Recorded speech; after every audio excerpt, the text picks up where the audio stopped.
All right.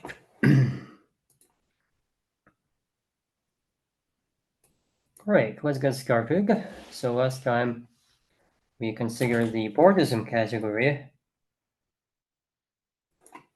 Let me scroll back to the Bordism category.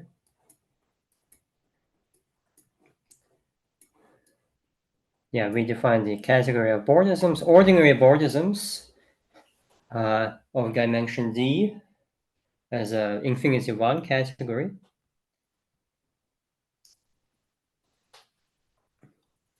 And we define it as a Siegel object in the category of groupoids, which we then converted to a Siegel object in simplicial sets by taking the nerve functor everywhere.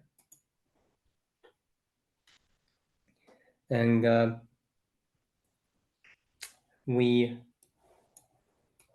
so that's this definition here.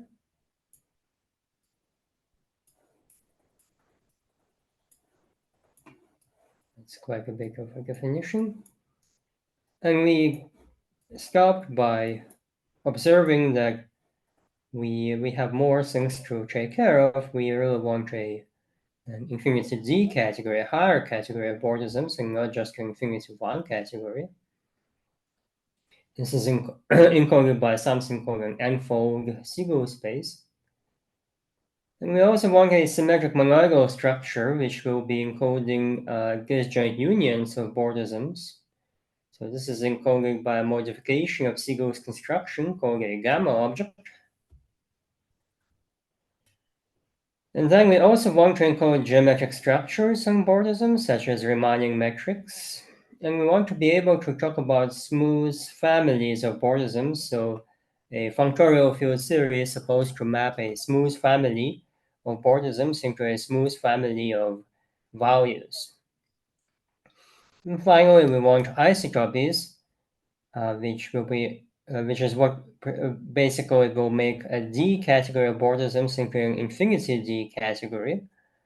And in particular, it will make all Bordisms dualizable. And being dualizable is crucial for the cobordism hypothesis. So today I want to first say a few words about gamma objects and how they encode symmetric monoidal structures. And this is the original, all of this stuff originated in 1970 in a paper by Siegel, Graham Siegel, called Categories and Cohomology Theories. And the basic idea, in fact, gamma spaces preceded delta spaces like we discovered previously, which encode stuff like associative monoids and categories. So gamma spaces actually showed up earlier. And as we will see shortly, they give you one of the many equivalent models for connective spectra, which are also known as infinite loop spaces.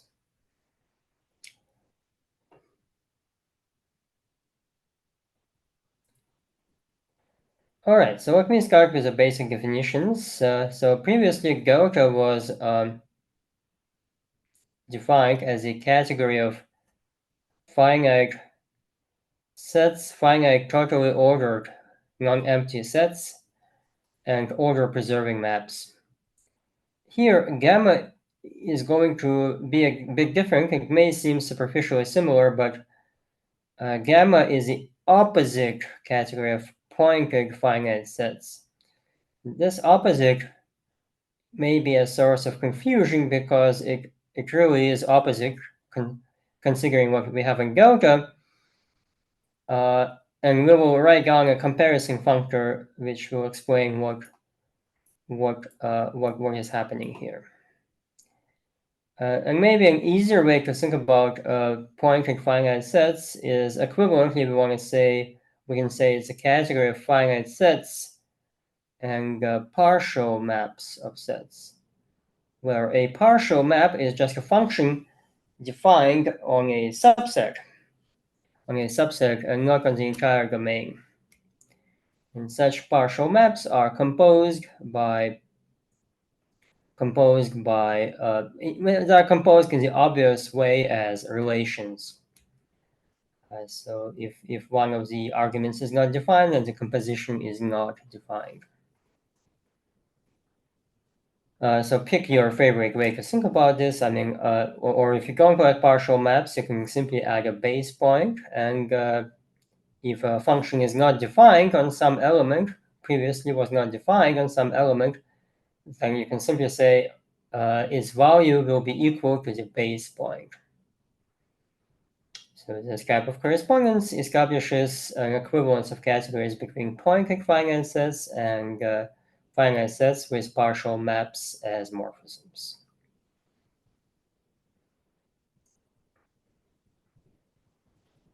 And here, maybe let me briefly explain about this up and why things are different now. Because things are different because previously, when we talked about delta objects, an n simplex in delta was interpreted as maybe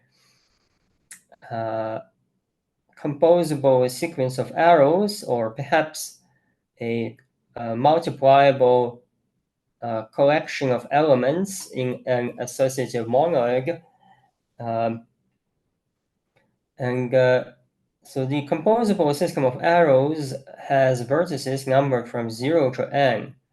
And these are precisely the vertices in this simplex. You have n plus 1 such vertices.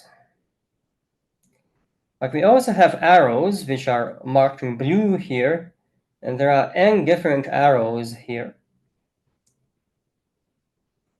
And so the approach with the category gamma talks about, takes as elements of the set not vertices, but rather arrows, or whatever is left of arrows after we force the structure to be commutative.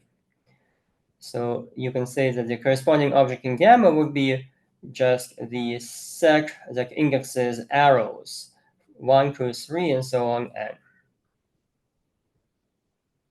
And traditionally, this would be denoted using, well, I'm not sure how traditionally, but the only notation I've seen in the literature, I guess, would be angle brackets, in analogy to the n simplex, which is denoted using square brackets. So you think of the elements of this finite set as literally indexing elements that you want to multiply. So the value of a gamma object on n should be interpreted again as multipliable n tuples of elements. And yeah, a gamma space will be as before. A delta space was a contravariant functor from delta. True simply says a gamma space is a contravariant functor from gamma. True simply says. And here it may be can make sense to point out that gamma opposite, if you look at the definition, gamma opposite will be just the category of pointed finite sets. So another way to say the same definition is to say we have a covariant functor from pointed finite sets through simplicial sets.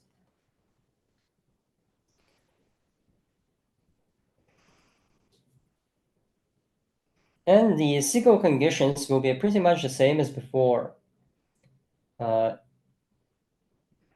We require that the canonical map from x naught to the terminal object, the singleton space, is a weak equivalence. And the other single condition says that a multipliable m plus n tuple is the same thing up to a weak equivalence, as a multipliable m tuple and a multipliable n tuple. And let me point out right away that this definition continues to work just fine for when simplicial sets are replaced by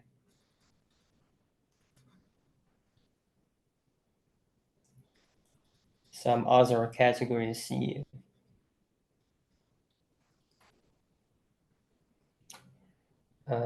Maybe I should not call it C. Let's see. Better letter maybe would be V. V could be any other category. And in this case, it would be encoding commutative monoids, homotopy coherent commutative monoids in V.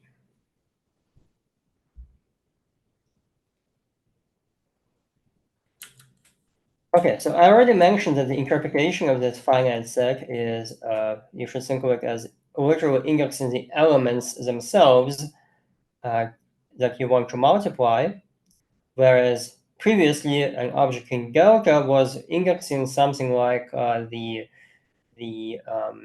gaps or spaces between elements. So that was a big difference. And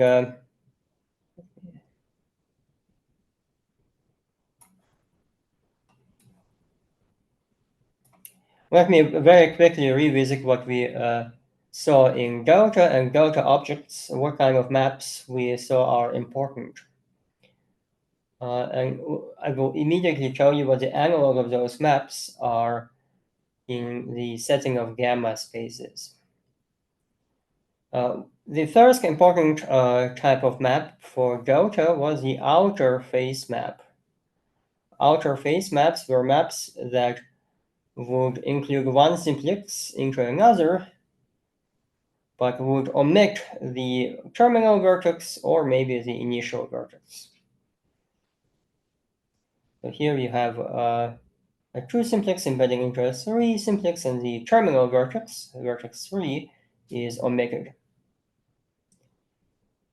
And in the language of gamma spaces, this corresponds to a map going in the opposite direction,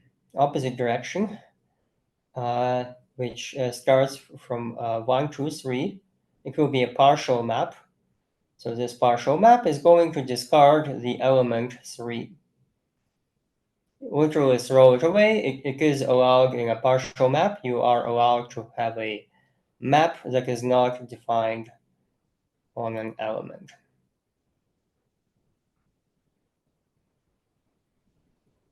And that's basically what the meaning of those. So in the language of, in the setting of delta spaces, when you apply a delta space to such a map, you get a map from, say, x3 to x2, and the interpretation of such a map is that it takes a composable a composable triple and throws away the last element of the triple, and you get a composable pair. Exactly the same interpretation will continue to hold here. So this map of finite sets again produces a map from x3 to x2. Now the functor is covariant because this is a partial map of finite sets. And again, the interpretation is that it takes a multipliable triple of elements and throws away the element indexed by 3, and you get a multipliable pair.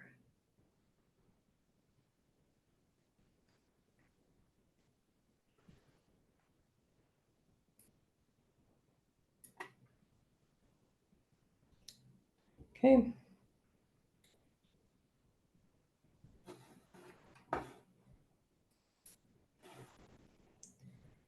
Next, we are interested. The other interesting class of maps was interface maps, where you take a simplex. In this case, this is a 3 simplex, and we map it to a 4 simplex. And what we do is we skip and a 4 simplex. So that's the dimension increases by 1, and we skip one vertex. So here we skip the vertex 2.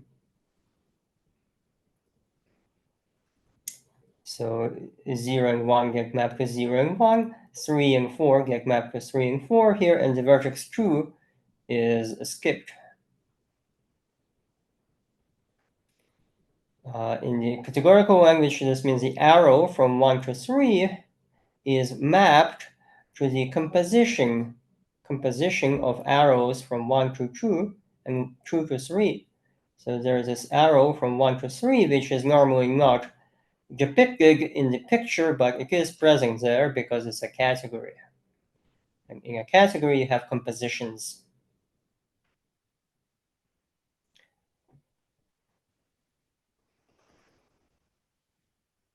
And so what this corresponds in the language of the category of finite pointed sets and partial maps of finite sets and partial maps of finite sets is that here you have 3 arrows numbered 1, 3, 4.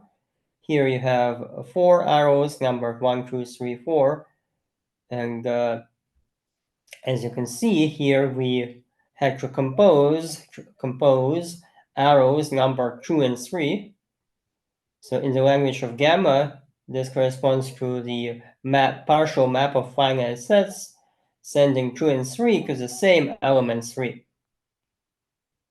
So in general, if a bunch of elements go to the same element, that means you are multiplying them.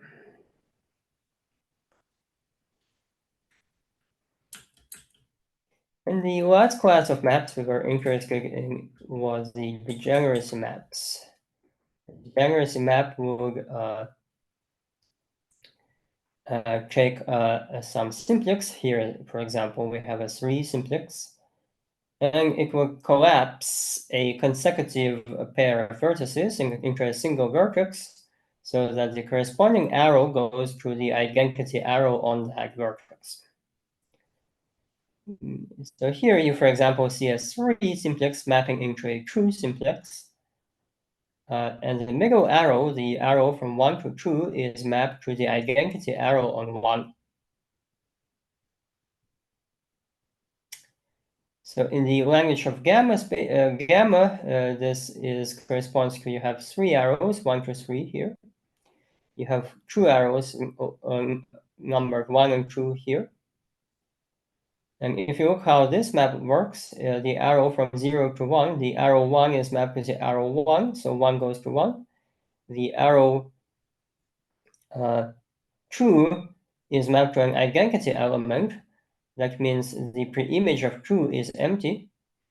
And finally, the arrow 3 is mapped to the arrow 2, so 2 maps to 3.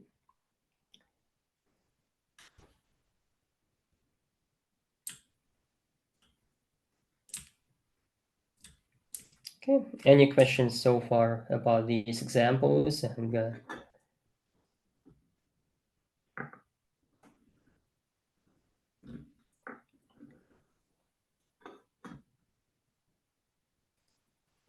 please may you comment the last row where insert the neutral element.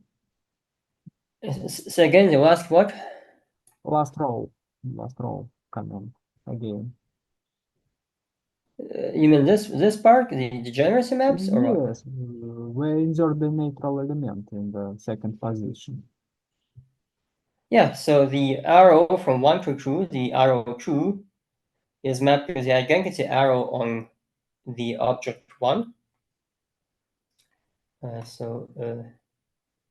Yeah, I should probably have, no, I think it's, yeah, so both vertices 1 and 2 get mapped to the vertex 1.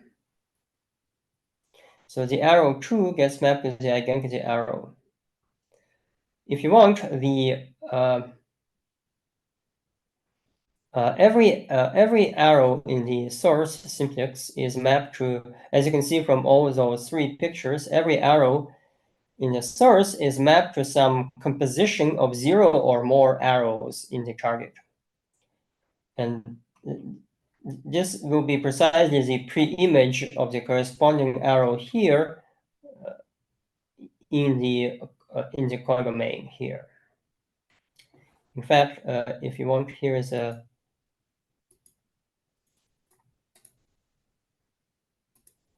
maybe a useful thing would be to write down a comparison functor.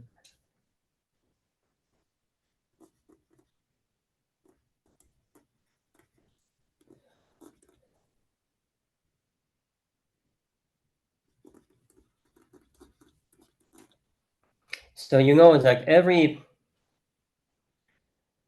commutative monoid is also an associative monoid, which means that you expect that every Gaussian space should be a gamma space also. And this is expressed using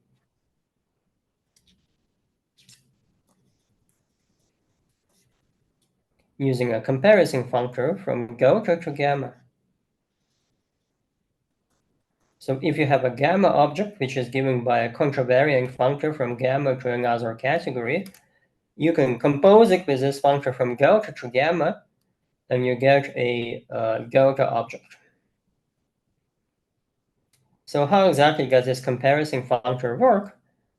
You have if you have an n simplex in the source, you map it to the corresponding n object in the target. Whereas for maps, it's going to be a bit more interesting.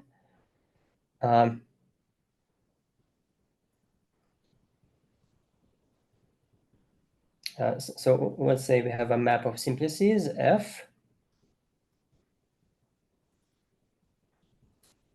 Let me call this, I don't know, what's a good name for this comparison functor? Delta, I don't know, let's call it beta. I can't think of a better letter. So let's say we have a morphism of simplices F from M to N.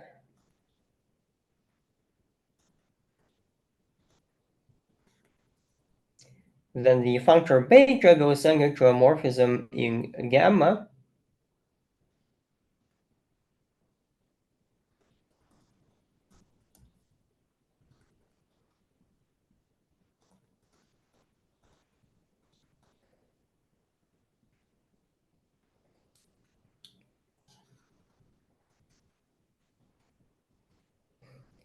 And since gamma is the opposite category of finite sets and partial maps, such a morphism in the category gamma will correspond to a map of partial sets in the opposite direction. So you will have this map.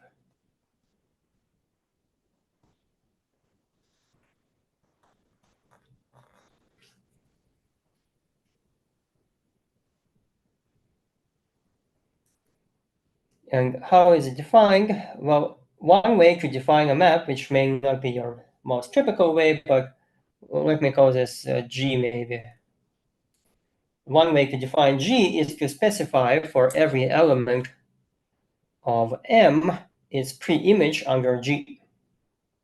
And this is exactly how are we going to do this. So let's recall this M is a set of natural numbers from 1 to M. And these numbers, they should be thought of, so the number I, as we previously saw in the pictures, should be thought of as the arrow. So I here corresponds to, in the Gaussian picture, it corresponds to the arrow from I minus 1 to I. And so to compute the pre-image of this element under G, what we are going to do is we are going to take this arrow from I minus 1 to I and take its pre-image under F, and take its image under F. So F is going to send, so the functor F here, the map F is going to send this arrow to the arrow from Fi minus 1 to Fi.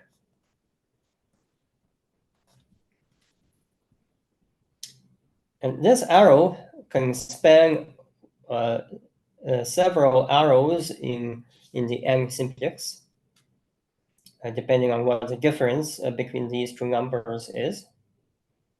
So the next, what arrows are these going to be? Well, these are going to, so this is an arrow numbered I.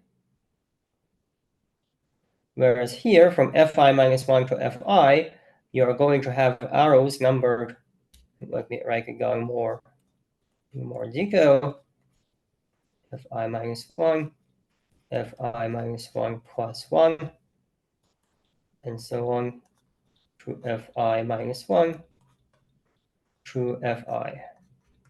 So these arrows will be numbered fi and so on, all the way up to fi minus 1 plus 1. Because an arrow is numbered by its, well, we decided by convention to number it using the terminal, the codomain. So the next definition should not be, so G by definition is going to send the pre-image of I under G is going to be the set of all blue arrows. So that's the set from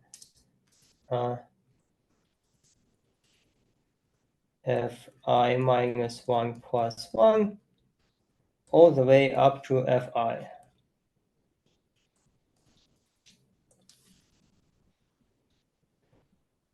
So this condition determines G uniquely as a partial map of sets. And notice in particular that if fi equals fi minus 1, then this set is going to be empty. And that's perfectly legitimate, and it's perfectly fine for some elements not to be in the image of G. Also notice that elements, so the domain of G, by the way, as a little remark,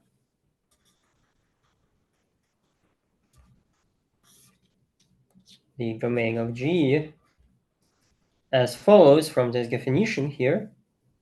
The domain of G is going to be the interval from f0 to fm. Open closed interval. So any elements at most f0 and any elements above f of m will not be in the domain of G. This corresponds to the fact that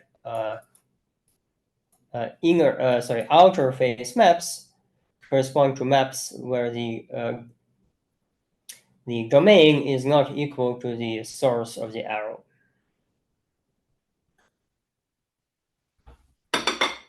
So notice in particular that I previously mentioned that, yeah, maybe I should give you an example now of how to convert a commutative monoid into a gamma space. Maybe that will clarify things. Any questions so far?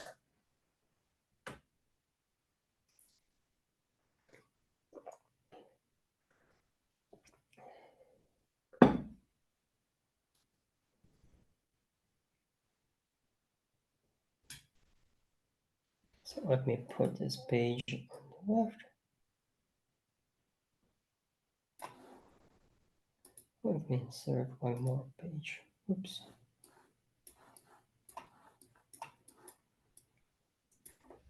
So let me give you one more example. I'm going to construct a functor from commutative monoids, ordinary commutative monoids, to gamma objects in the category of sets. And here just sets are sufficient. And so here, let's pick some commutative monoid M. So that's a commutative monoid. And I'm going to construct a gamma set. So it will be some covariant functor from finite sets to sets. Finite sets and partial maps. So let me call it X. X evaluated on N will be by definition the n-fold Cartesian power of X.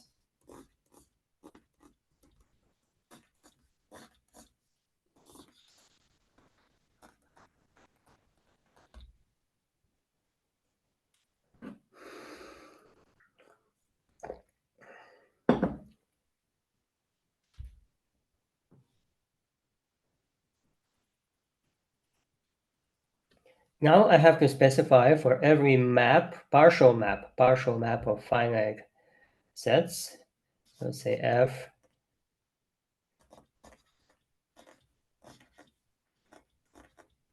is a morphism in a partial map of finite sets. And I have to tell you what this map sense is getting mapped to. XF should go from XM to XN. Okay, so how do we specify? So let's recall that this is just the m-fold Cartesian product, and this is just the n-fold Cartesian product. So to specify a map into a Cartesian product, I can use the universal property of products. So I pick some element j in the set that indexes this product. So that's an element of n.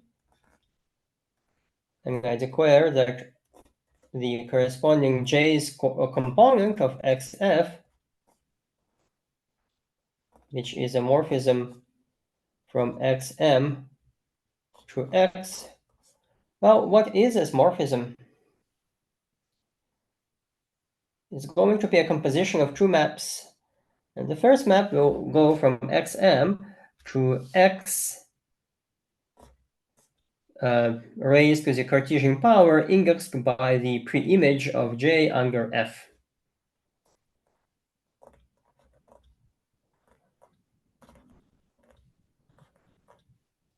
This map is a projection map. Projection. And then in the second step, this Cartesian power of x is mapped to x by multiplication. You multiply all elements here.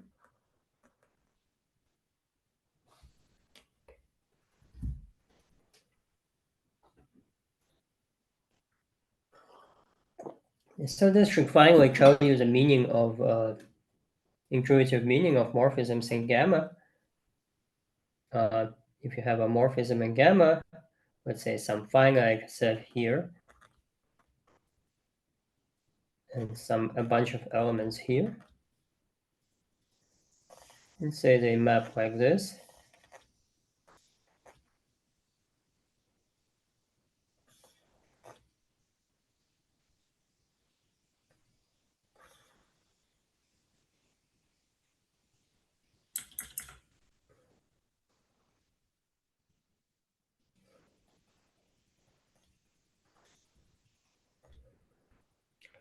And what this means is that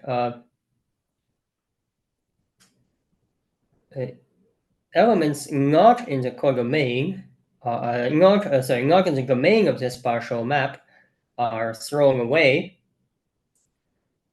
Then some elements will be multiplied according to the preimages of various elements here. So here, for example, the preimage of this point is these three elements. The preimage of this point is this element. The preimage of this point is these two elements.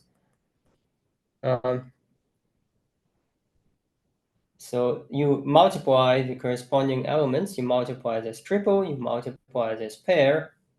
And this will be your resulting elements here. And notice this element has an empty preimage. So for an empty preimage, you multiply the empty collection, which means you will get the neutral element in the corresponding commutative monoid.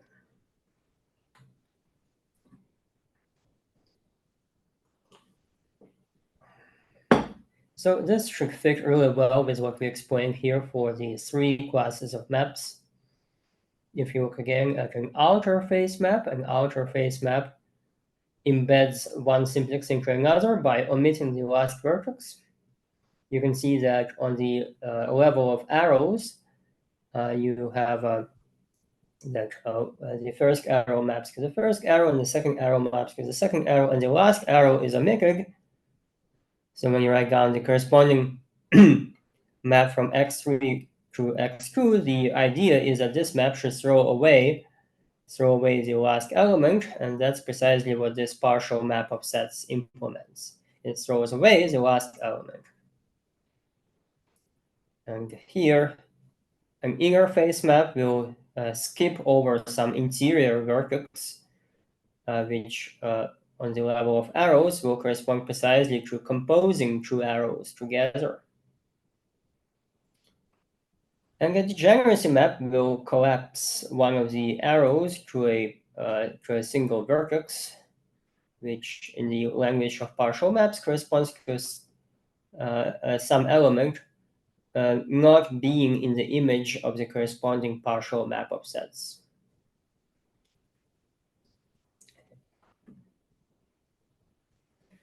So I hope it's now should be very, very clear and very visible that really gamma spaces are the so maybe I should say delta spaces are the associative version, so to say, of gamma spaces.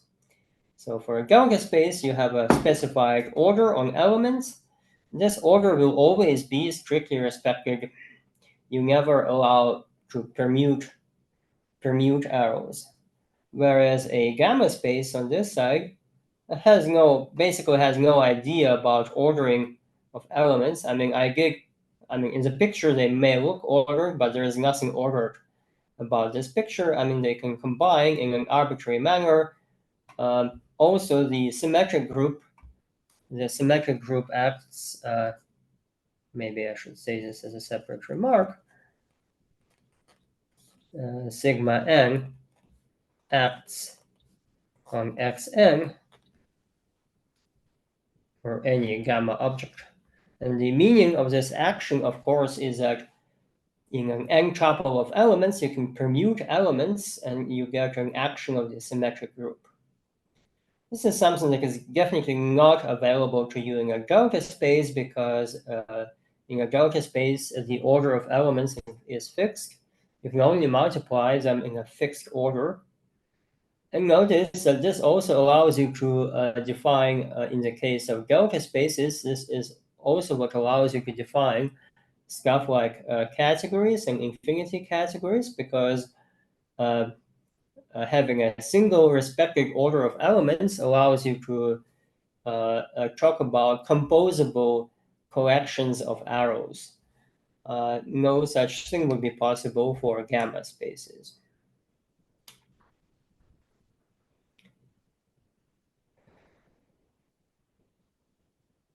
Okay, any more questions about gamma spaces before we move on to constructing a model structure on gamma objects?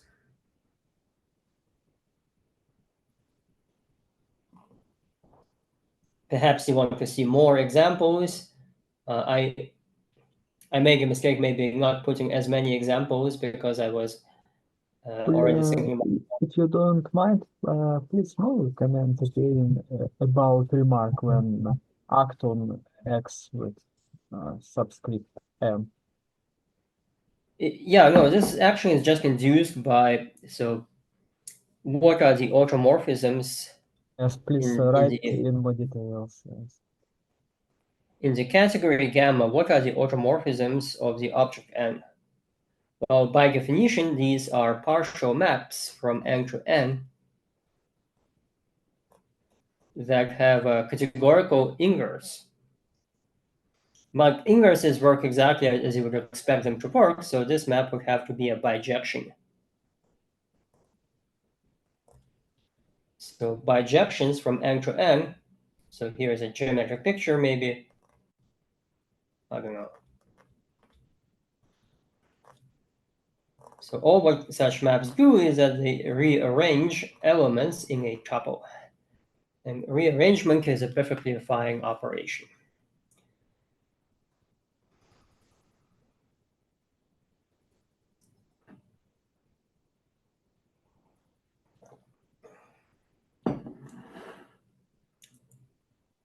What's about above P map?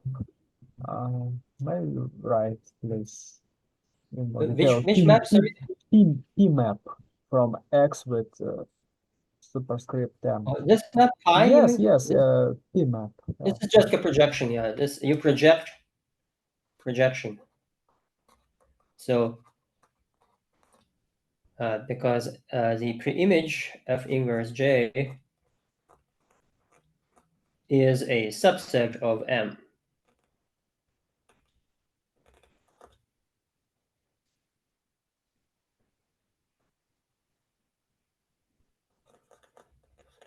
Because if you have an element J here, its preimage will be a subset of the domain. So here you have a Cartesian product indexed by all elements in M. All elements in M. So the factors are indexed by elements in M. And then you have a projection map that throws away factors that are not in this subset. So that's just a projection map. About second row, what is it map? So what is the second row? Which rows are you talking about here? Circle row. Circular row. Oh, this Yes, second yes. arrow. Yes, yes. This arrow is just multiplication. If you have a bunch of elements in a commutative monoid, you can multiply them.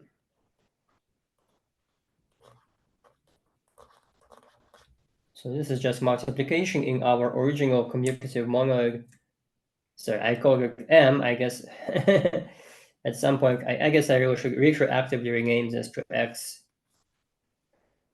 So X is also, sorry about the a bit of ambiguity in the notation, but I immediately forgot about capital M when I, yeah, X is also our commutative monoid, and I'm sorry for this ambiguity in notation. So if you have a bunch of elements in X, you can multiply them together, and you have another element in X here. It's maybe right in more details this last operation. Yes. Well, in a commutative monoid, given any finite set, so if A is a finite set, then you have an operation that takes as an input tuples of elements in X indexed by capital A, multiplies them together to get an element of X. It is ordinary multiplication, I understand. Yeah.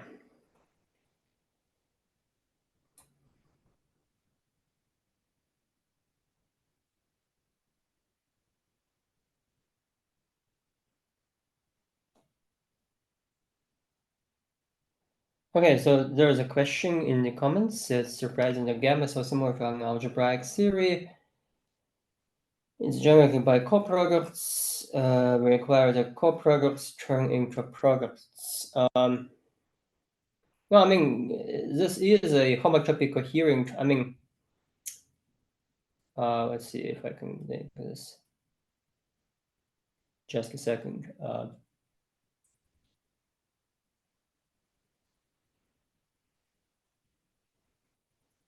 Let me see if you guys want to see a relation. I think maybe it supplies something.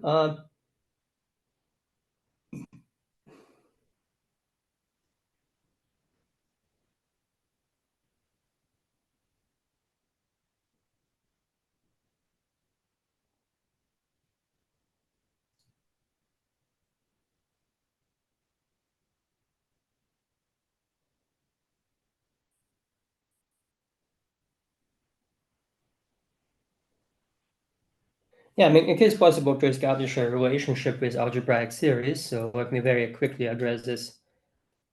You can, for example, I'm not going to say too much, but for example, it is possible to write down a functor. Let's see.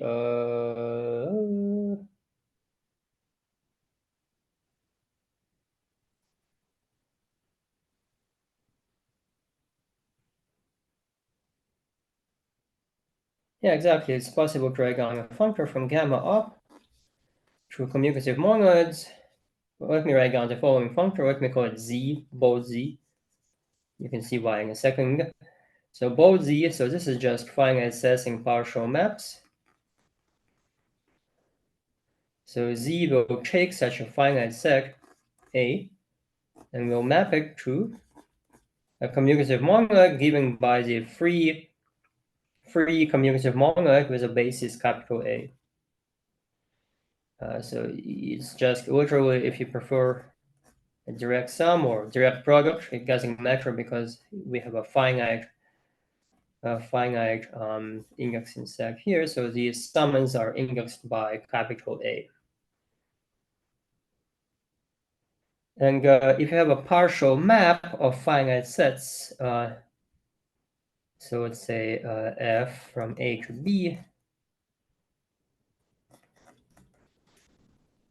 then you map it to the map of ZA to ZB, which is quite literally induced by. So if you have a, so this is a map of free modules, and it's enough to say what happens to the basis elements here. So this is a basis of this module. And if you have a basis element that is in the domain of F, so if you have an A here, you map it to either F of A in here, which is also a basis element here, if A is in the domain, or to 0 if it is not in the domain, not in this partial domain of F.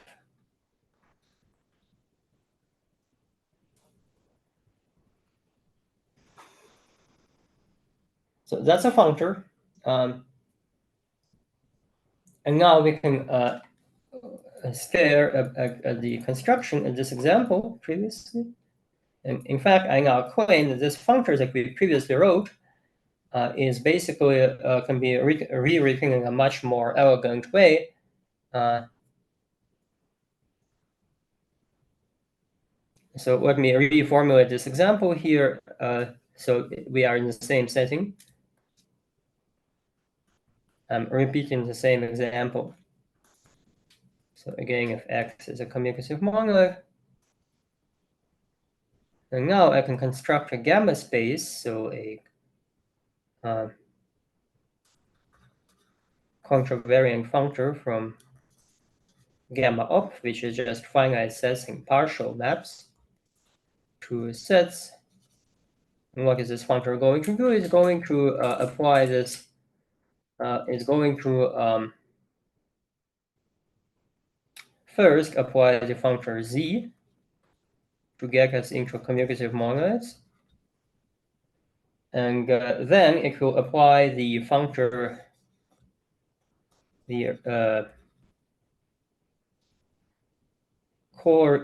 representable functor of X. So you can check that this construction fully recovers the previous example in a more sort of abstract fashion.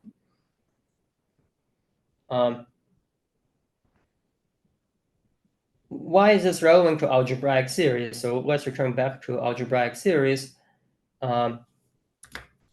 This functor z, in fact, lends or factors.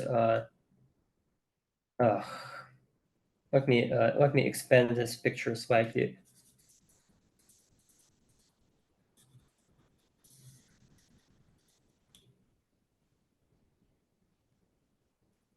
So in fact, it factors, maybe I should say like this, through finitely generated free commutative monoids, so a very narrow subcategory, like this. And this is, of course, the algebraic series that defines commutative monoids.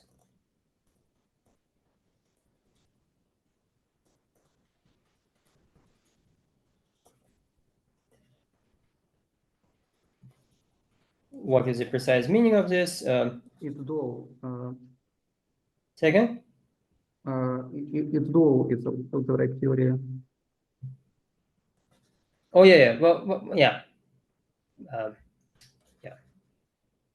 Opposite, maybe I should say.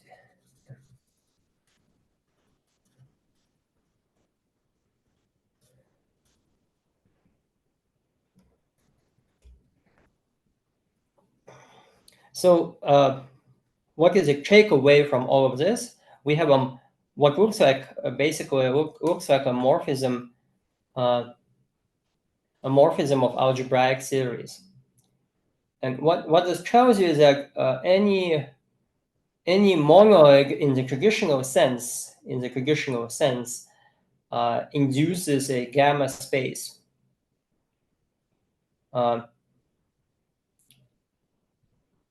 However, the opposite is not really true, right? Not every gamma space will be a strictly commutative monoid.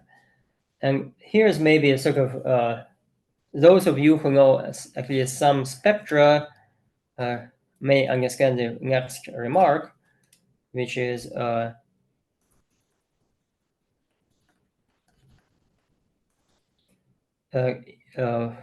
if you're talking about gamma itself,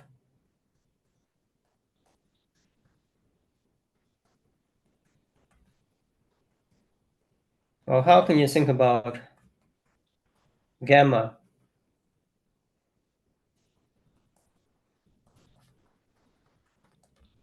Well, the object n, you really think about in the same manner as we talked about this functor here. You really should think about the free S module, where S is a sphere spectrum. So a finite set, let me just say it's a finite set capital A should correspond to a free S module. So this is just a sphere spectrum.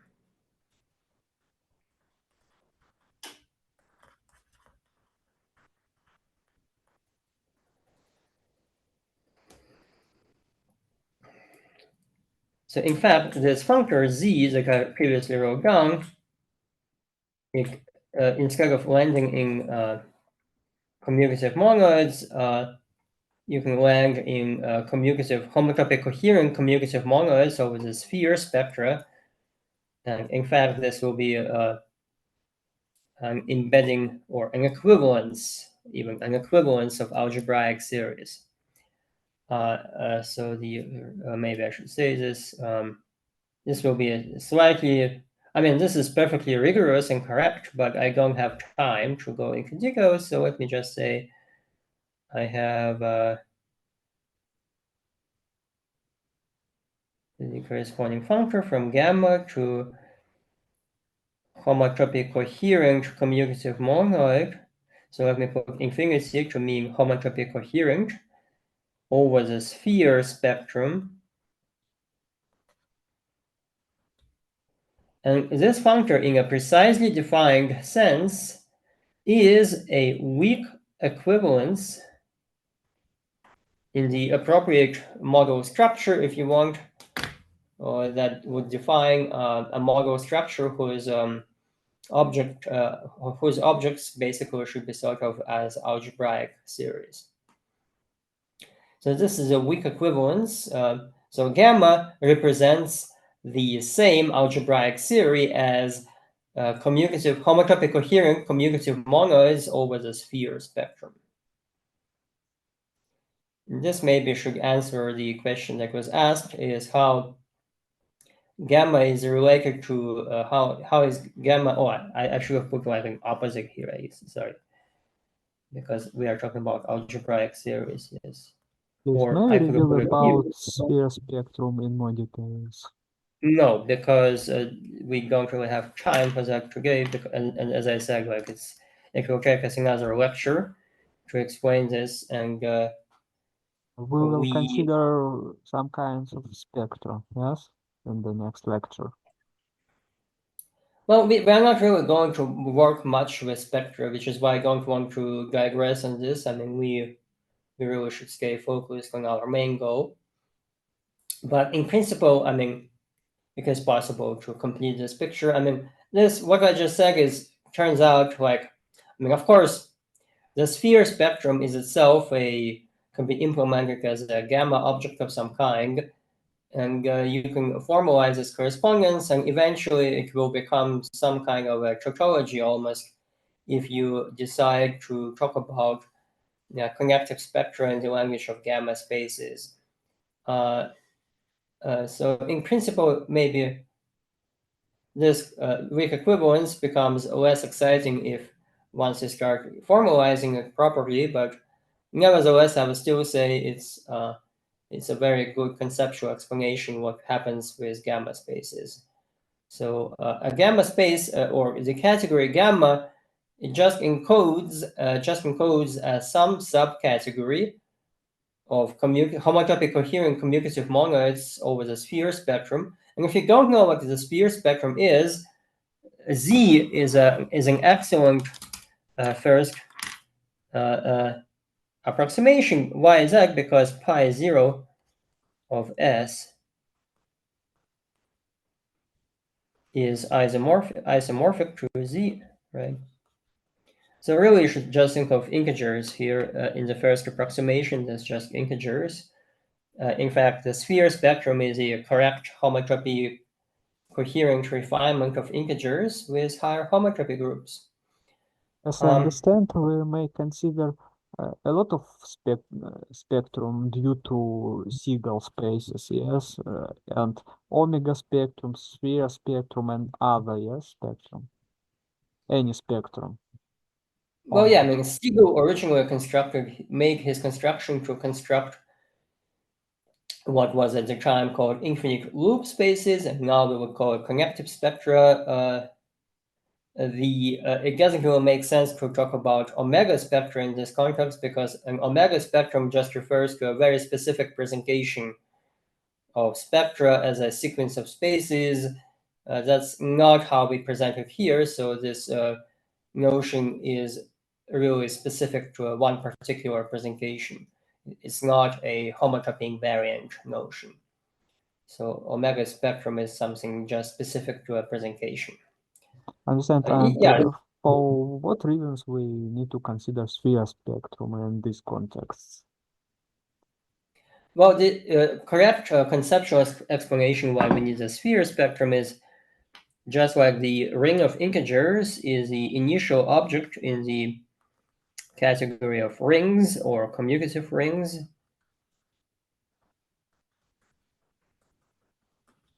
Is the initial object.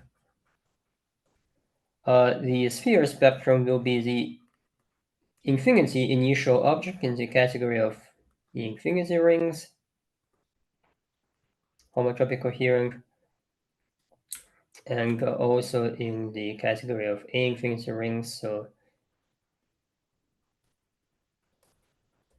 if you got a conceptual definition of integers as the initial object in the category of commutative rings, then the transport in this conceptual definition to the homotopy coherent setting, where commutative rings are replaced by infinity rings, which is basically gamma objects in the category of connective spectra, if you want, properly defined. So it's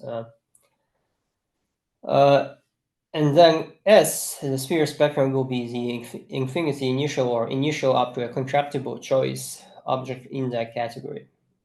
So that's why the sphere spectrum is the correct homotopy coherent refinement of integers.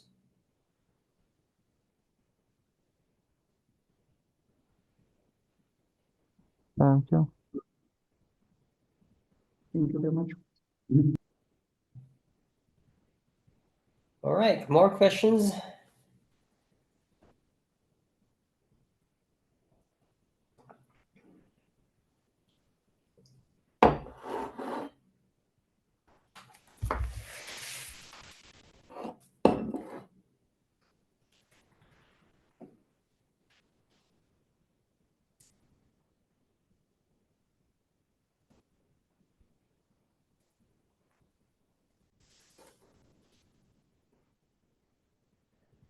How it may be used, this sphere spectrum, to encode some information about functorial field theories? Yes, I'm trying to connect this Well, term I to mean, the way spectra makes their entrance in functorial field series when you start with an infinity category of Bordisms and you invert all morphisms up to homotopy. And this is something we may consider a bit later in the lectures. So you maybe one of the basic facts here is that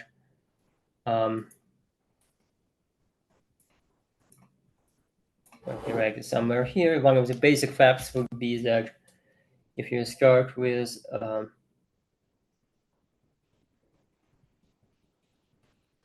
infinity D category of Bordisms, let's say framed, and you invert all morphisms from, so you invert all K morphisms, where K is between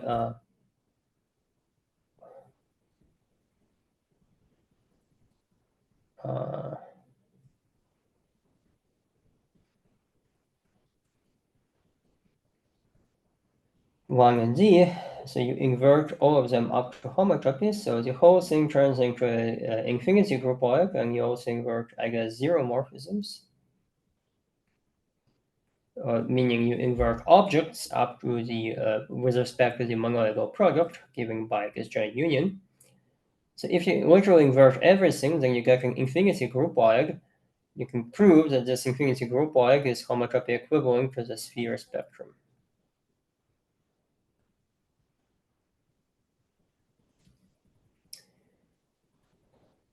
So that's a basic geometric connection of the sphere spectrum to functorial field theory, that the sphere spectrum is basically just framed Bordisms.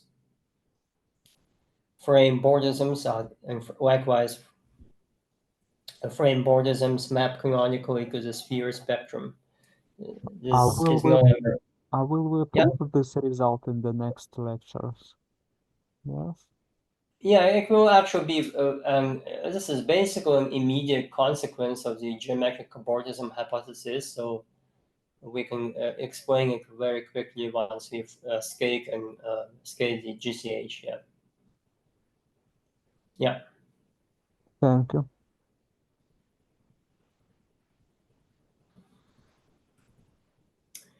Okay, more questions.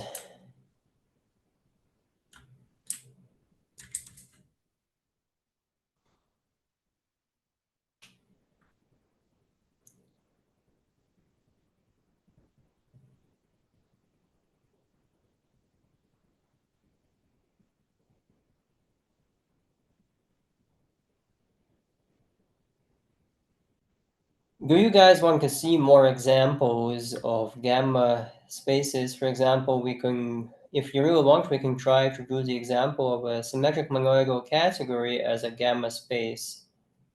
In principle, it will be very similar to the example we gave here for, let's see, where is it? Yes, it is interesting to see some examples among ordinary commutative monoids. Well, we already did ordinary commutative monoids, right? This example is ordinary commutative monoids. Yes, another example. It is interesting to see another example. Oh, you mean other than this? Okay.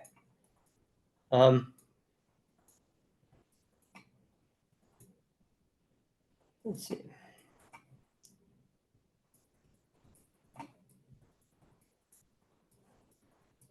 So,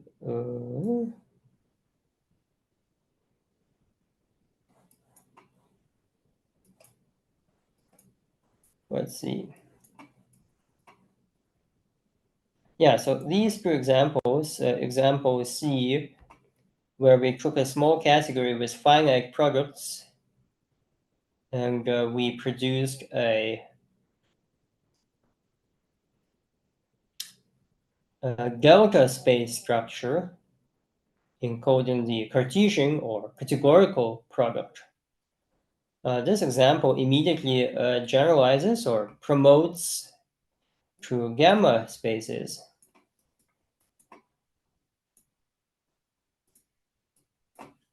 So as a first example, maybe let me immediately generalize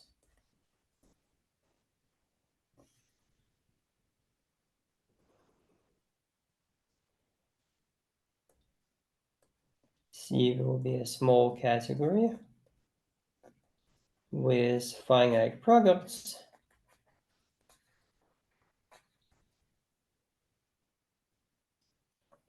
And now the nerve of C can be promoted to a gamma object, or depending on your preference, C itself can be promoted to a gamma object. So we are going to construct a gamma object. Well, what we are actually going to construct will be a gamma object in categories, in small categories, but of course, you are welcome to promote it using the nerve functor to a gamma object in simplicial sets. And the construction is verbatim the same as the construction we carefully explained in this example here. In this example, we never make any use of the fact that simplex, its vertices are ordered. So that was never used anywhere in the construction. I mean, you can even see why the pictures kind of resist ordering. Like already in the higher levels here of this pyramid, we have difficulty properly arranging them, so to say. So nothing in the construction makes use of the ordering.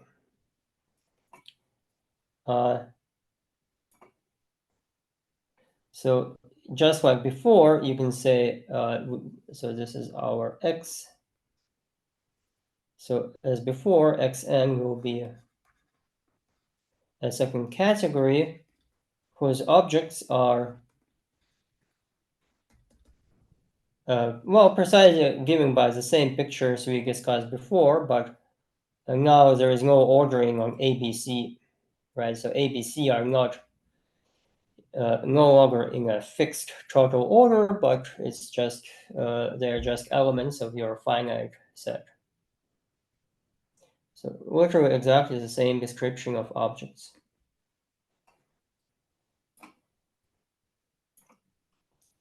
And the description of the structure maps also remains exactly the same. So we discuss what to do with outer face maps, inner face maps, and degeneracy maps. And let me keep this page here. We discuss what the analogs of those maps are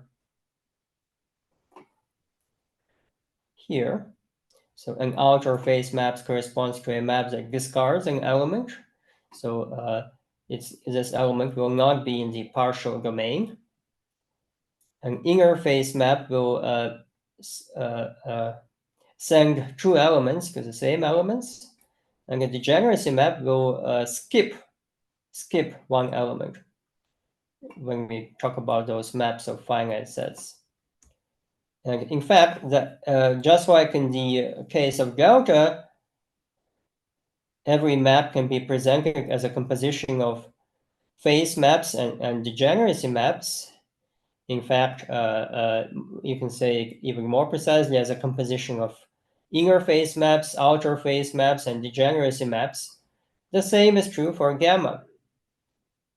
And in fact, I probably should have said this as a remark. Let me see. Let me add very quickly a page. So as a very quick remark,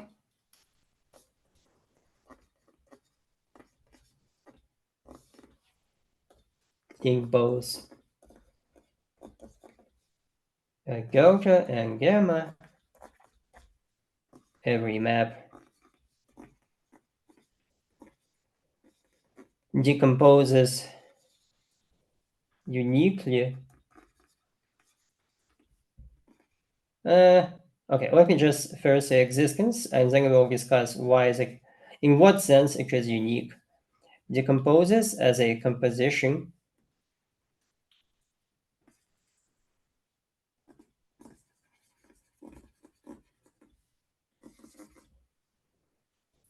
of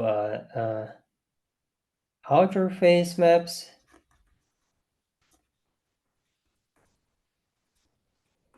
inner phase maps,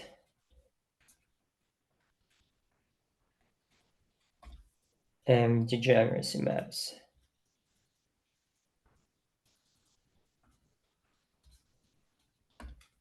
And this decomposition is, well, it's not really unique, but it's any two such decompositions can be related by a sequence of relations, and the relations are the familiar, well, in the case of delta, this will be the familiar simplicial relations, and in the case of gamma, this will be basically a complete analog of simplicial relations for gamma.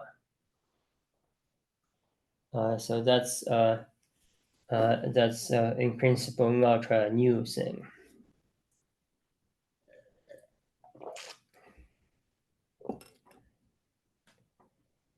So the practical consequence of this remark is that it's enough to say what happens to outer phase maps, inner phase maps, and degeneracy maps. And we will sort of make use of this to sort of try to give as simple descriptions of constructions as possible. So with this remark in mind, returning back to our original example, how to turn a small category with finite products into a gamma object. Well, we already saw that the description of the category xn is exactly the same as before. No changes happening here. And now the description of all the structure maps will also be exactly the same. The outer phase maps, which in the language of gamma correspond to a partial map of sets that discards an element, well, here it's what you're going to do is you're exactly going to discard an element from your diagram, more precisely an object from your diagram. And discarding an object like A amounts to also discarding all objects that contain A, like this one, and this one. But again, the description of this is exactly the same as before. Our constructions previously made no use of any ordering on the simplex n. They simply did not care about the ordering. And likewise, the degeneracy maps will add a terminal object in the diagram.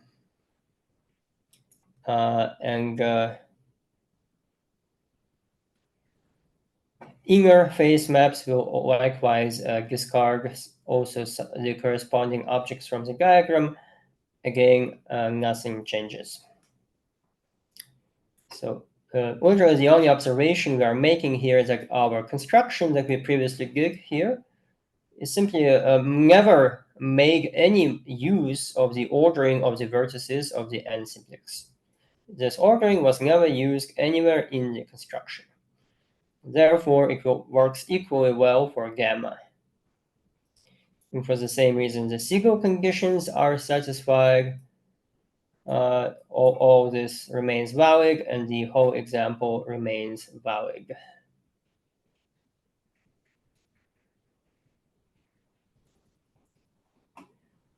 Any questions about this example?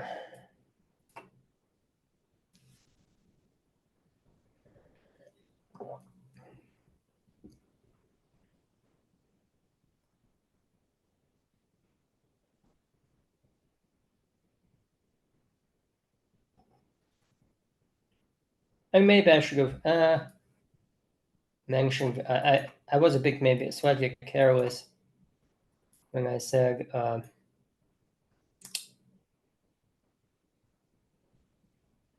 well, to be a bit more precise, and the interpretation of this statement really should, let's see. Let me clarify here, which, I mean, what is written is true, but perhaps I should clarify in the case of gamma. So gamma has non-identity automorphisms in it.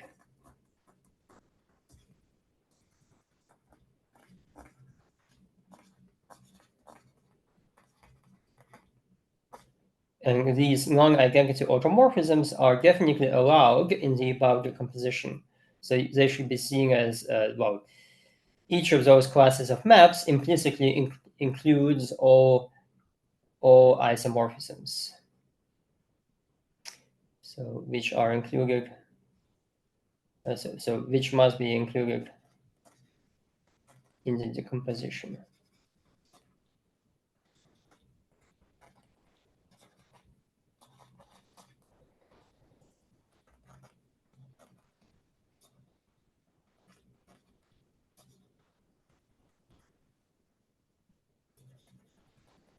Or allowed in the decomposition. That's more appropriate terminology.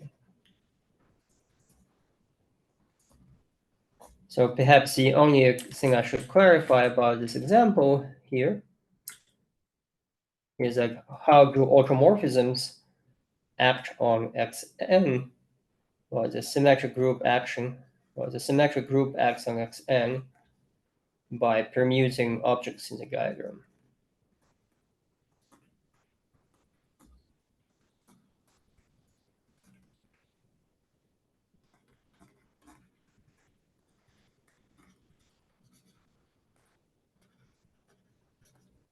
For example, in the simplest case, well, if you look at the left, you have a diagram corresponding to objects A and B and their product, while sigma 2 will act on such a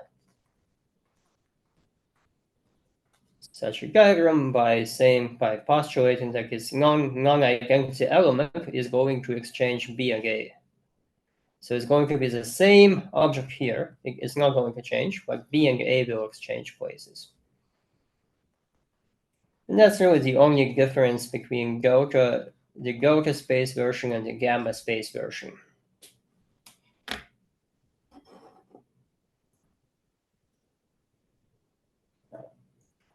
So if you want, gamma is basically like delta, but with symmetric groups added as morphisms. So permutations of elements added as morphisms.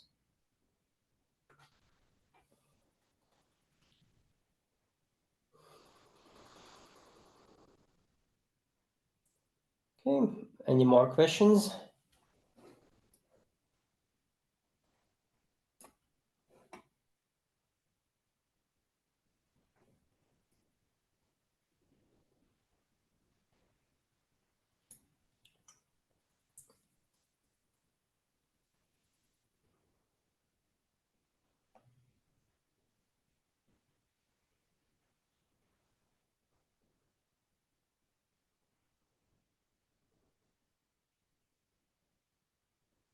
All right, now let me also observe then the other example, this example where we had a small category with a monoidal structure, it also generalizes basically in exactly the same manner.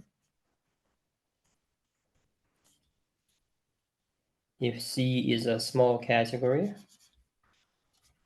with a symmetric monoidal structure, then its nerve, or C itself, can be turned into a gamma object in categories or simplicial sets. And again, let me just point out that if you want, you can apply the nerve construction to get into simplicial sets, but really we are going to be constructing a gamma object in categories.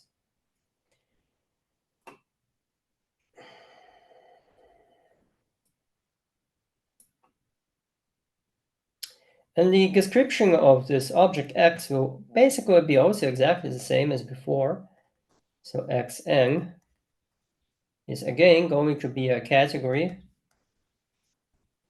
whose objects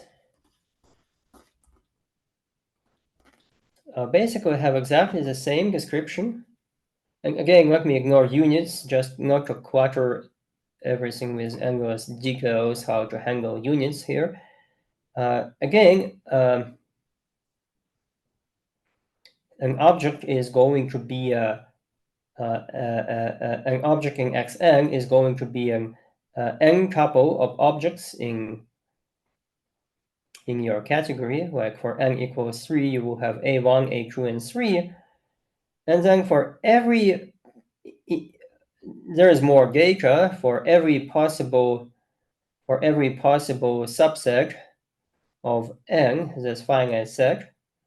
I will have an object that you should think of as an object being isomorphic to the monoidal product of the corresponding objects in the indices. And then I will also have to specify at least some isomorphisms.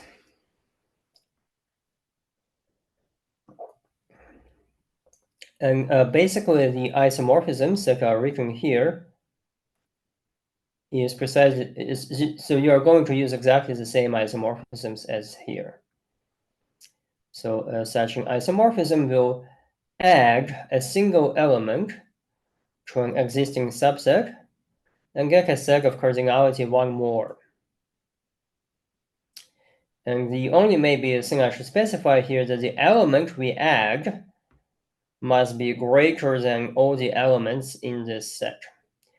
This is necessary in order not to specify too much data.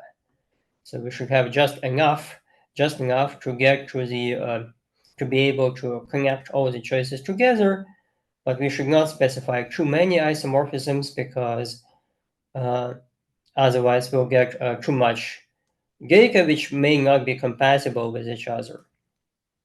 So what we do here is for every possible subset of n, we remove its maximal element. In this case, for example, it will be 3. And we specify an isomorphism from the corresponding object with this element removed, tensor this object that we removed to our given object. So you are going to have as many isomorphisms specified as part of your data as you have subsets in n of cardinality more than 1. So it will be 2 to the power n minus 1, because 2 to the power n is the total number of subsets. Then you have to remove all singletons, of which you have n, and you also have to remove the empty set, which is 1 more.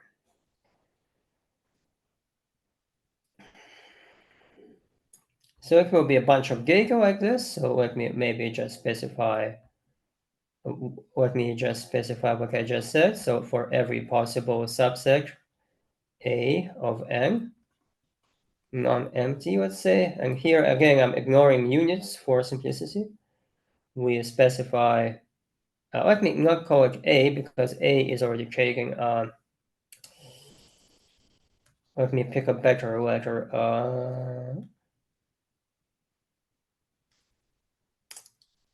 What's a good Greek letter?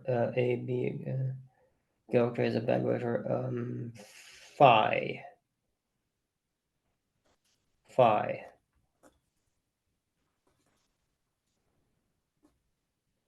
We specify a phi,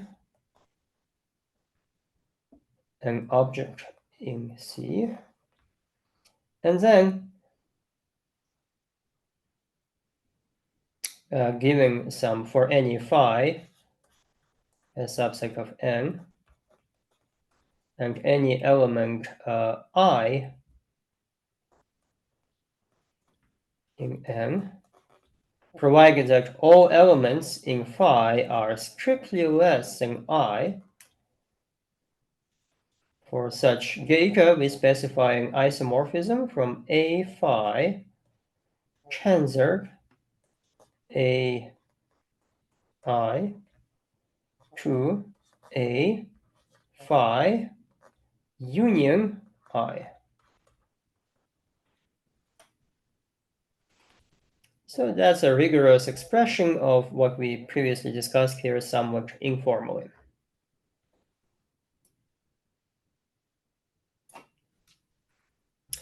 And as before, morphisms will be natural isomorphisms. Well, in this case, it's not really a diagram, but maybe we should just say natural isomorphisms. And perhaps I should have also said here that commute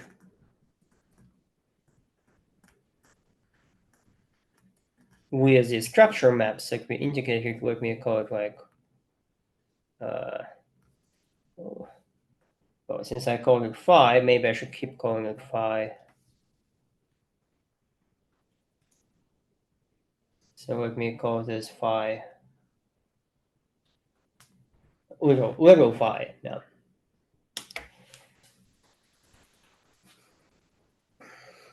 And now the description of all these structure maps, like outer face maps, inner face maps, and degeneracy maps, is exactly the same as before.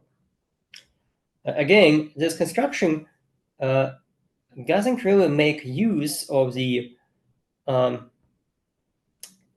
let's see. Well, okay, it's strictly speaking not true that it makes. Let's see, how should I phrase it? I mean, the only new ingredient will be we will have to specify an action of the symmetric group, on Xn, which again permutes the objects here. For example, sigma 3 will act by permuting the objects. And you also have, of course, to say what, so all the indices will change. And then you will have a little problem, because you will discover that the structure maps phi, they will no longer satisfy this condition that all elements in capital Phi are strictly less than I. Because if you permute some elements using some permutation, there is no reason why I would have to necessarily stay the greatest element. Why there is no reason why I will remain greater than capital Phi. So because at this point, like, you will have to do something new, which is to use the structure morphisms of a symmetric monoidal category to redefine phi for this new ordering on all elements. And what you are going to do is you will be forced to use, did I mention this? Oh, yes. You will be forced to use McLean's coherence theorem for symmetric monoidal categories. So let me write this explicitly here. Use McLean's coherence theorem for symmetric monoidal categories.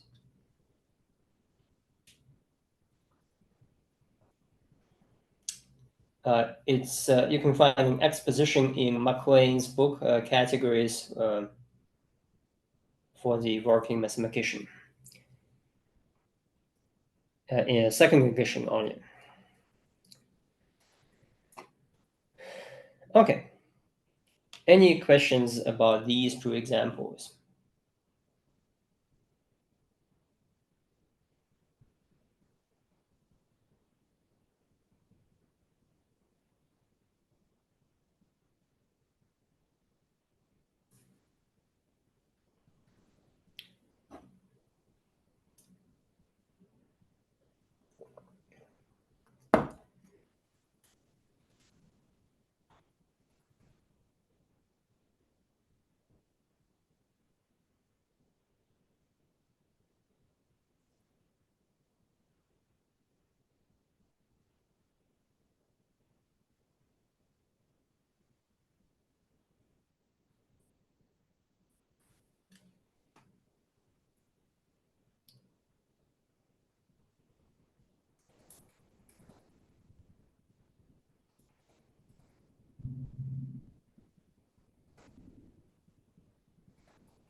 Okay, maybe the very, let's see how much time is it. Yeah, probably the last thing we should do today, and this will be the very last thing we do today.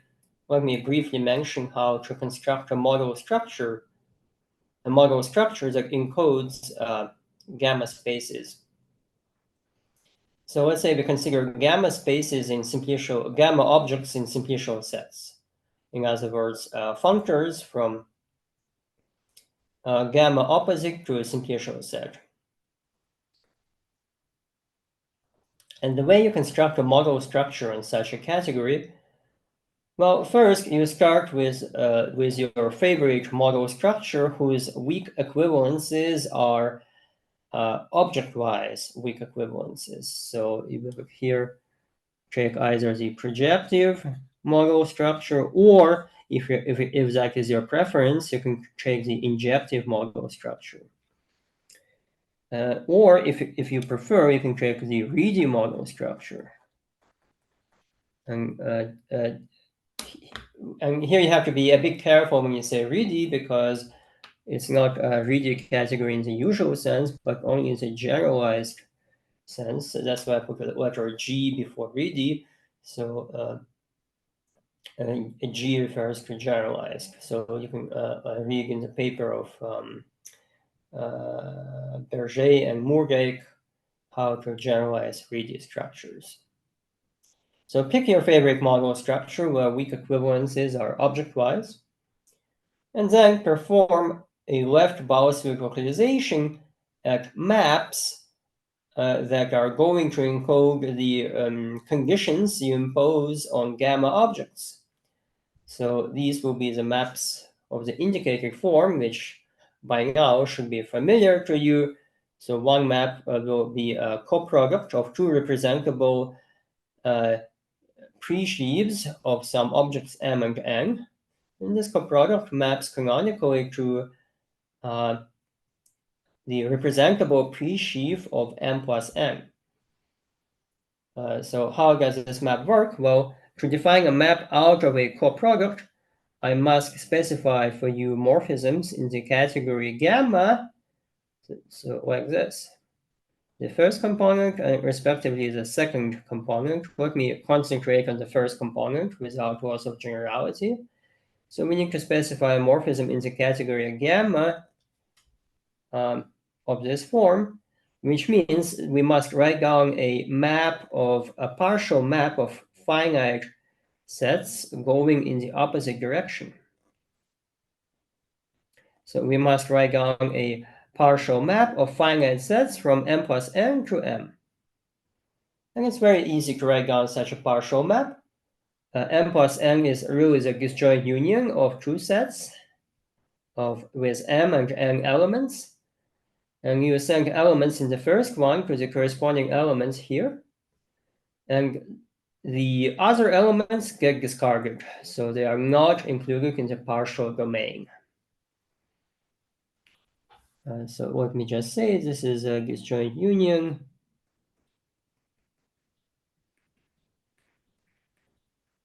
And so this map on the first component will be eigenvalue. I'm not sure if I can offer you a good notation, but on the second component, N, it will be not defined. So I guess the traditional way to say something is not defined is to write down an arrow that points downward. So this will be our map.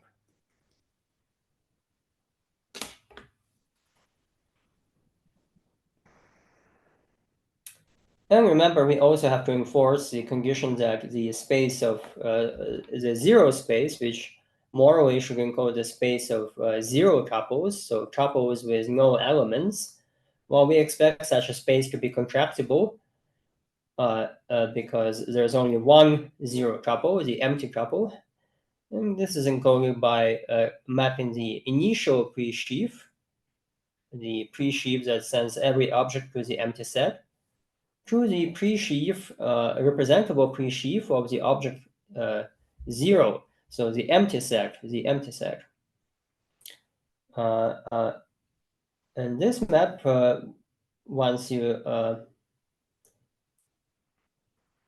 these two maps taken together will encode what is sometimes called special gamma objects or simply gamma objects. So the adjective special is sometimes found in the older literature, and it refers to the fact that we do not require here a group-like condition, which would be called a very special gamma object. This is very briefly discussed actually a bit further down on the same page. But so the point is that the fibrant objects in this model structure, they will be, well, first of all, they will be fibrant objects in the original model structure.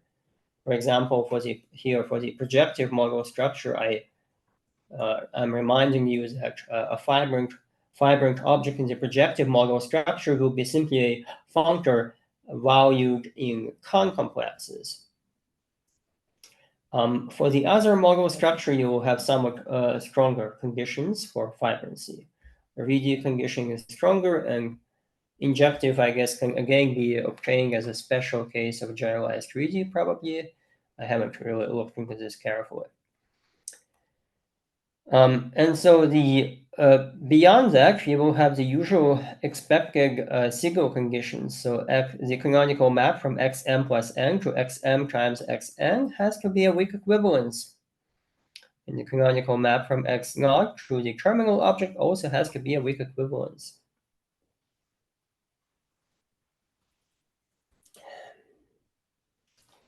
And so, I mean, in principle, this model structure is very, very similar to the model structure on delta objects, or various model structures for delta objects that we discussed previously. The one that it is most similar to is the one that we discussed. Let me just remind you what we had this nice list discussing several choices, and the one that this model structure corresponds to is part A. So here you see there's the same condition here, and it's encoded by the same morphism.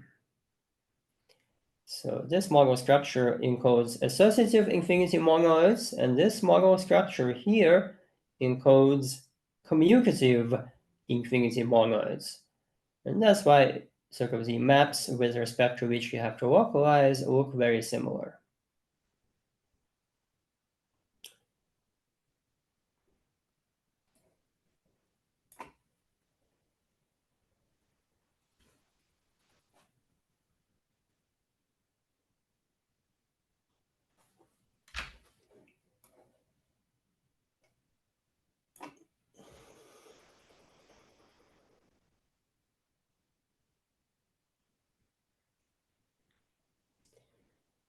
Okay, any more questions?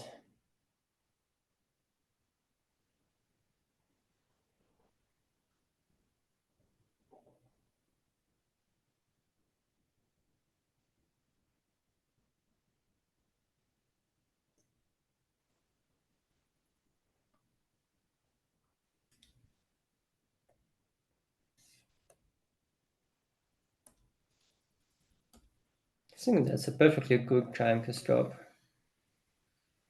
I draw a little line so that I don't forget.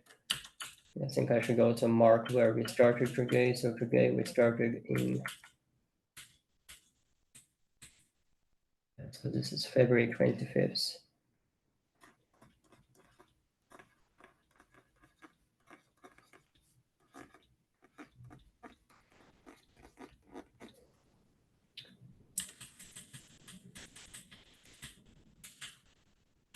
So just to give you a very quick preview what is going to happen, after very briefly talking about group-like gamma spaces and algebraic and topological K-theory, which I really couldn't resist at this point, but we'll quickly move on to symmetric monoidal infinity one categories. So how to combine gamma and delta together to get a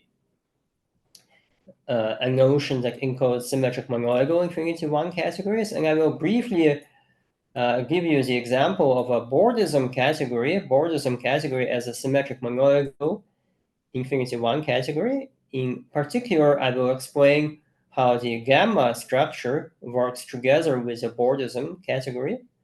It's actually very easy, so very simple and geometric intuitive meaning.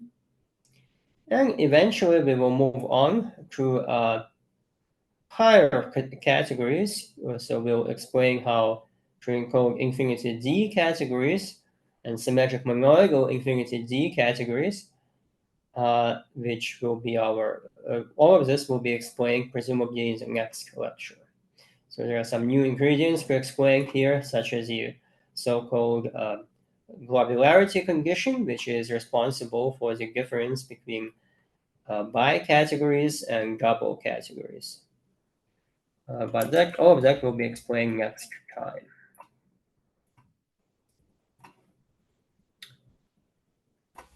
Okay, if there are no more questions for today, I guess that's it. And thanks for listening. And I'll see you next week at the same time. Oh, yeah, I guess the transition to daylight saving time. I'm just curious. Let me look it up very quickly. If you guys are having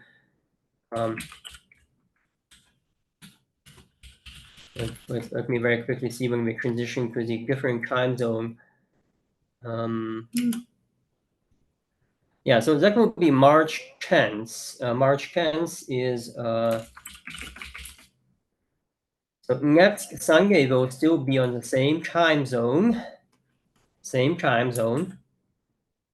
but in 2 weeks from now we'll pick a different time zone. So in the current time zone is UTC -6, and just so that you keep in mind,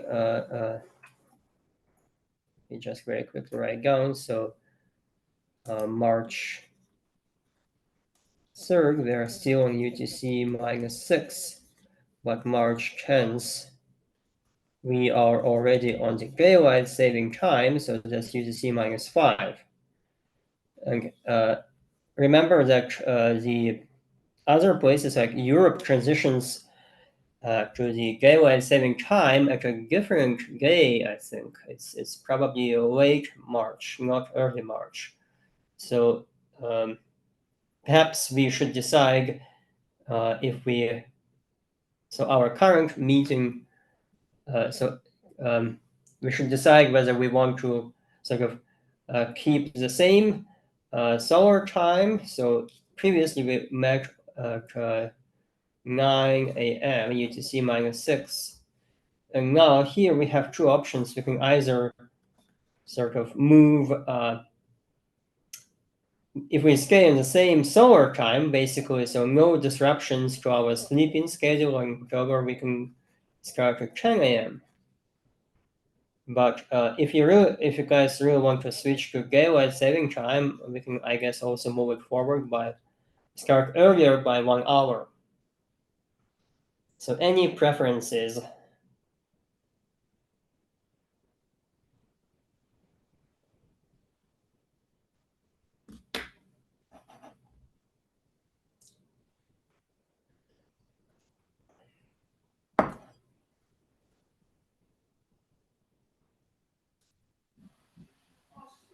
I can switch. For me, it's 10 a.m. is okay. Okay, any preferences from the other people?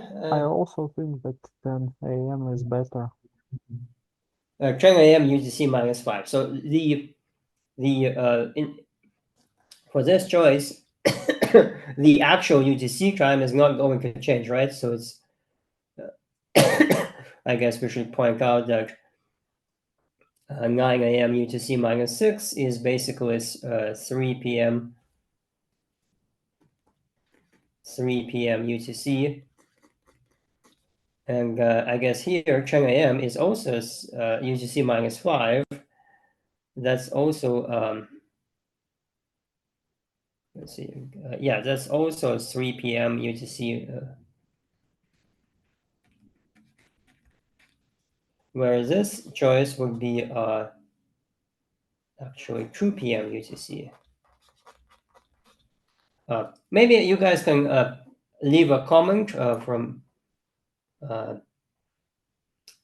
So Jacek is fine with 10 a.m. I think, and Igor is also fine with 10 a.m. Can everybody else leave a comment in the chat?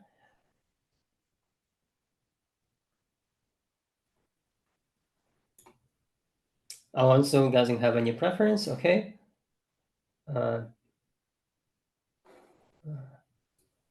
Okay, Alex, no preferences.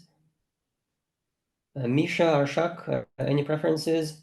No preferences. Okay, I guess, I mean, I don't really have any preference either, so we can just postulate that we can simply state that we meet at 3 p.m. UTC always. And we don't care about daylight saving or any other